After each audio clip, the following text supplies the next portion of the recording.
Capítulo 5.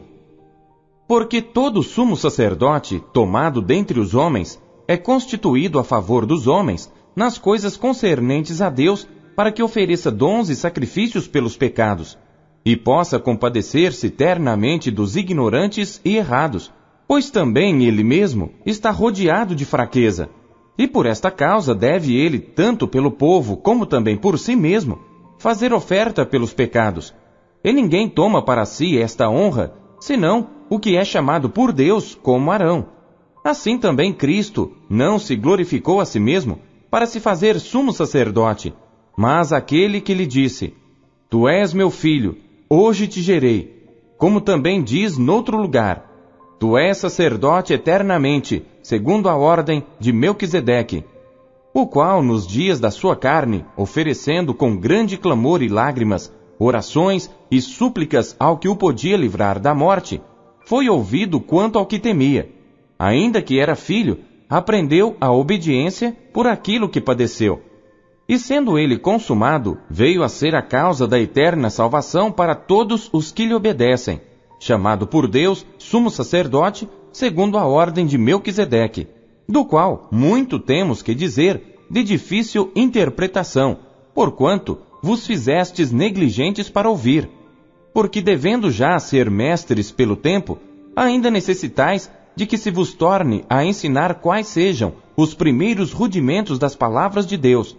E vos haveis feito tais que necessitais de leite, e não de sólido mantimento, porque qualquer que ainda se alimenta de leite, não está experimentado na palavra da justiça, porque é menino. Mas o mantimento sólido é para os perfeitos, os quais, em razão do costume, têm os sentidos exercitados para discernir tanto o bem como o mal. Capítulo 6. Por isso, deixando os rudimentos da doutrina de Cristo, prossigamos até a perfeição, não lançando de novo o fundamento do arrependimento de obras mortas, e de fé em Deus, e da doutrina dos batismos, e da imposição das mãos, e da ressurreição dos mortos, e do juízo eterno. E isto faremos se Deus o permitir. Porque é impossível que os que já uma vez foram iluminados, e provaram o dom celestial, e se tornaram participantes do Espírito Santo, e provaram a boa palavra de Deus e as virtudes do século futuro, e recaíram, sejam outra vez renovados para arrependimento. Pois assim, quanto a eles, de novo crucificam o Filho de Deus e o expõem ao vitupério. Porque a terra que embebe a chuva, que muitas vezes cai sobre ela, e produz erva proveitosa para aqueles por quem é lavrada, recebe a bênção de Deus. Mas a que produz espinhos e abrolhos é reprovada, e perto está da maldição. O seu fim é ser queimada. Mas de vós, ó amados, esperamos coisas melhores, e coisas que acompanham a salvação, ainda que assim falamos, porque Deus não é injusto para se esquecer da vossa obra e do trabalho do amor que para com seu nome mostrastes, enquanto servistes aos santos, e ainda servis. Mas desejamos que cada um de vós mostre o mesmo cuidado até ao fim, para completa certeza da esperança, para que vos não façais negligentes, mas sejais imitadores dos que pela fé e paciência herdam as promessas.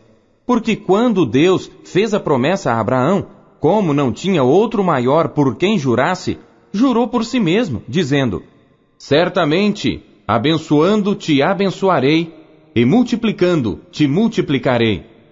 E assim, esperando com paciência, alcançou a promessa. Porque os homens certamente juram por alguém superior a eles, e o juramento para confirmação é, para eles, o fim de toda contenda. Por isso, querendo Deus mostrar mais abundantemente a imutabilidade do seu conselho aos herdeiros da promessa, se interpôs com juramento, para que por duas coisas imutáveis, nas quais é impossível que Deus minta, tenhamos a firme consolação, nós, os que pomos o nosso refúgio em reter a esperança proposta, a qual temos como âncora da alma, segura e firme, e que penetra até ao interior do véu, onde Jesus, nosso precursor, entrou por nós, feito eternamente sumo sacerdote, segundo a ordem de Melquisedeque. Capítulo 7. Porque este Melquisedeque, que era rei de Salém, sacerdote do Deus Altíssimo, e que saiu ao encontro de Abraão, quando ele regressava da matança dos reis, e o abençoou, a quem também Abraão deu o dízimo de tudo, e primeiramente é, por interpretação, rei de justiça, e depois também rei de Salém, que é rei de paz, sem pai, sem mãe, sem genealogia, não tendo princípio de dias nem fim de vida, mas sendo feito semelhante ao Filho de Deus, permanece sacerdote para sempre. Considerai, pois, quão grande era este, a quem até o patriarca Abraão deu os dízimos dos despojos. E os que dentre os filhos de Levi recebem o sacerdócio, têm ordem, segundo a lei, de tomar o dízimo do povo, isto é, de seus irmãos, ainda que tenham saído dos lombos de Abraão. Mas aquele cuja genealogia não é contada entre eles, tomou dízimos de Abraão e abençoou o que tinha as promessas. Ora, sem contradição alguma, o menor é abençoado pelo maior. E aqui certamente tomam dízimos homens que morrem. Ali, porém, aquele de quem se testifica que vive. E por assim dizer, por meio de Abraão, até Levi, que recebe dízimos, pagou dízimos, porque ainda ele estava nos lombos de seu pai, quando Melquisedeque lhe saiu ao encontro. De sorte que, se a perfeição fosse pelo sacerdócio levítico, porque sob ele o povo recebeu a lei, que necessidade havia logo de que outro sacerdote se levantasse, segundo a ordem de Melquisedeque, e não fosse chamado segundo a ordem de Arão? Porque, mudando-se o sacerdócio, necessariamente se faz também mudança da lei. Porque aquele de quem estas coisas se dizem pertence a outra tribo, da qual ninguém serviu ao altar, visto ser manifesto que nosso Senhor procedeu de Judá, e concernente a essa tribo, nunca Moisés falou de sacerdócio. E muito mais manifesto é ainda, se à semelhança de Melquisedeque se levantar outro sacerdote, que não foi feito segundo a lei do mandamento carnal, mas segundo a virtude da vida incorruptível. Porque dele assim se testifica: Tu és sacerdote eternamente, segundo a ordem de Melquisedeque. Porque o precedente mandamento é abrogado por causa da sua fraqueza e inutilidade, pois a lei nenhuma coisa aperfeiçoou, e desta sorte é introduzida uma melhor esperança pela qual chegamos a Deus. E visto como não é sem prestar juramento, porque certamente aqueles sem juramento foram feitos sacerdotes, mas este com juramento por aquele que lhe disse: Jurou o Senhor e não se arrependerá. Tu és sacerdote eternamente, segundo a ordem de Melquisedeque. De tanto melhor aliança Jesus foi feito fiador. E na verdade, aqueles foram feitos sacerdotes em grande número, porque pela morte foram impedidos de permanecer, mas este, porque permanece eternamente, tem um sacerdócio perpétuo. Portanto, pode também salvar perfeitamente os que por ele se chegam a Deus, vivendo sempre para interceder por eles. Porque nos convinha tal sumo sacerdote, santo, inocente, imaculado, separado dos pecadores, e feito mais sublime do que os céus, que não necessitasse, como os sumos sacerdotes, de oferecer cada dia sacrifícios, primeiramente por seus próprios pecados e depois pelos do povo. Porque isto fez ele uma vez, oferecendo-se a si mesmo. Porque a lei constitui sumos sacerdotes a homens fracos, mas a palavra do juramento, que veio depois da lei, constitui ao Filho perfeito para sempre. Capítulo 8. Ora, a suma do que temos dito é que temos um sumo sacerdote tal, que está sentado nos céus à destra do trono da majestade, ministro do santuário e do verdadeiro tabernáculo, o qual o Senhor fundou e não o homem, porque todo sumo sacerdote é constituído para oferecer dons e sacrifícios, por isso era necessário que este também tivesse alguma coisa que oferecer. Ora, se ele estivesse na terra, nem tampouco sacerdote seria, havendo ainda sacerdotes que oferecem dons segundo a lei, os quais servem de exemplo e sombra das coisas celestiais, como Moisés divinamente foi avisado, estando já para acabar o tabernáculo. Porque foi dito: Olha, faze tudo conforme o modelo que no monte se te mostrou. Mas agora alcançou ele ministério tanto mais excelente, quanto é mediador de uma melhor aliança, que está confirmada em melhores promessas. Porque se aquela primeira fora irrepreensível, nunca se teria buscado lugar para a segunda. Porque repreendendo-os, lhes diz: Eis que virão dias, diz o Senhor, em que com a casa de Israel e com a casa de Judá estabelecerei uma nova aliança, não segundo a aliança que fiz com seus pais, no dia em que os tomei pela mão para os tirar da terra do Egito.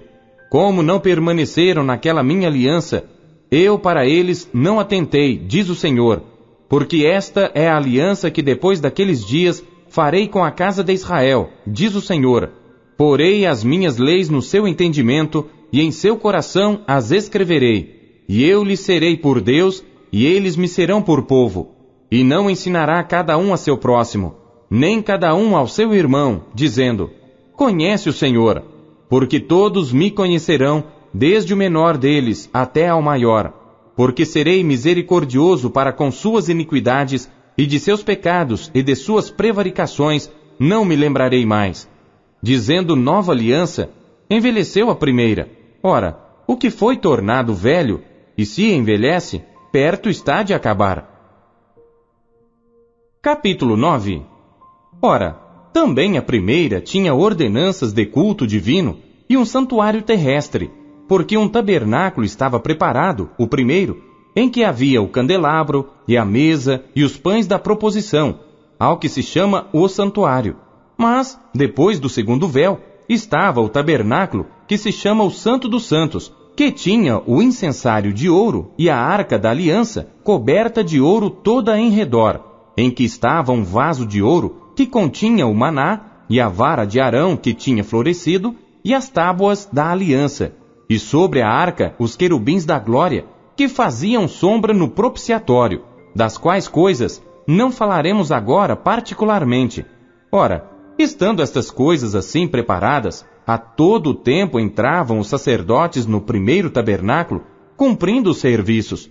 Mas no segundo, só o sumo sacerdote, uma vez no ano, não sem sangue, que oferecia por si mesmo e pelas culpas do povo, dando nisto a entender o Espírito Santo que ainda o caminho do santuário não estava descoberto enquanto se conservava em pé o primeiro tabernáculo, que é uma alegoria para o tempo presente, em que se oferecem dons e sacrifícios que, quanto à consciência, não podem aperfeiçoar aquele que faz o serviço, consistindo somente em comidas e bebidas e várias abluções e justificações da carne, impostas até ao tempo da correção. Mas vindo Cristo, o sumo sacerdote dos bens futuros, por um maior e mais perfeito tabernáculo, não feito por mãos, isto é, não desta criação, nem por sangue de bodes e bezerros, mas por seu próprio sangue, entrou uma vez no santuário, havendo efetuado uma eterna redenção. Porque se o sangue dos touros e bodes e a cinza de uma novilha esparzida sobre os imundos o santifica quanto à purificação da carne, quanto mais o sangue de Cristo, que pelo Espírito Eterno se ofereceu a si mesmo, imaculado a Deus, purificará as vossas consciências das obras mortas para servirdes ao Deus vivo. E por isso é mediador de um novo testamento, para que, intervindo a morte para a remissão das transgressões que havia debaixo do primeiro testamento, os chamados recebam a promessa da herança eterna. Porque onde há testamento, é necessário que intervenha a morte do testador, porque um testamento tem força onde houve morte, ou terá ele algum valor enquanto o testador vive? Por isso também o primeiro não foi consagrado sem sangue, porque havendo Moisés anunciado a todo o povo todos os mandamentos segundo a lei, tomou o sangue dos bezerros e dos bodes, com água, lã purpúrea e isope, e aspergiu tanto o mesmo livro como todo o povo,